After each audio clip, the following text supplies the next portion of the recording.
Madame, Monsieur, bonsoir. L'enquête sur les fausses factures, forcément présumées, de l'Office des HLM de Paris a défrayé la chronique dans les années 90. Le juge Alphen, qui sera finalement dessaisi de l'affaire, avait convoqué en vain le président Jacques Chirac. Dans ce dossier, tous les politiques accusés d'un financement occulte du RPR ont finalement bénéficié d'un non-lieu.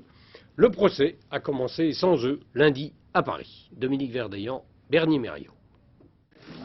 Signe particulier, ils portent presque tous une cravate et à la très forte majorité, ils sont à la retraite.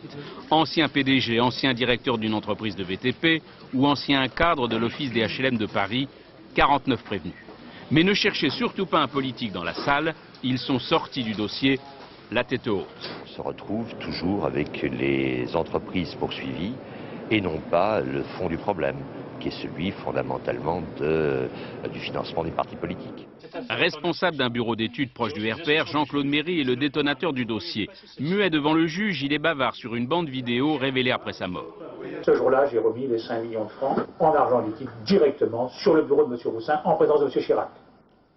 Abracadabrantesque est la réponse du chef de l'État face à ces accusations outre-tombe. Tous ceux qui m'attaquent, sachant très bien que je ne peux pas me défendre, que je ne peux pas m'être entendu, que je ne peux pas porter plainte en diffamation, peuvent dire tout ce qu'ils veulent en toute sérénité et sans courir aucun risque. Je suis la victime permanente dans cette affaire. 4 mois plus tard, dans le courrier de Jacques Chirac, une convocation signée Éric Alphen. Le juge veut l'entendre comme témoin. La rencontre entre les deux hommes n'aura jamais lieu. Dans le même temps, Éric Alphen déroule un autre fil. Il perquisitionne 100 policiers chez les Tibéri. Il y trouve un rapport plein de fautes signé Xavier et de quoi mettre en examen l'ancien maire de Paris, ancien président de l'Office des HLM.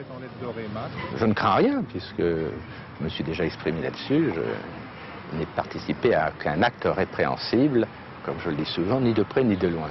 6 ans plus tard, Jean Tibéri bénéficiera d'un non-lieu comme Michel Roussin, un proche de Jacques Chirac, quelques années plus tôt. Quant au juge Alphen, il a tout simplement été dessaisi du dossier pour ses erreurs de procédure. On m'a mis un nombre conséquent de bâtons dans les roues. Malgré ça, je considère avoir instruit le plus honnêtement possible et avec le plus de détermination et éventuellement de courage. Durant 3 mois, les juges devront déterminer une seule chose, la finalité de près de 40 millions de francs versés par les entreprises, des contrats de marché public ou un financement occulte d'un parti.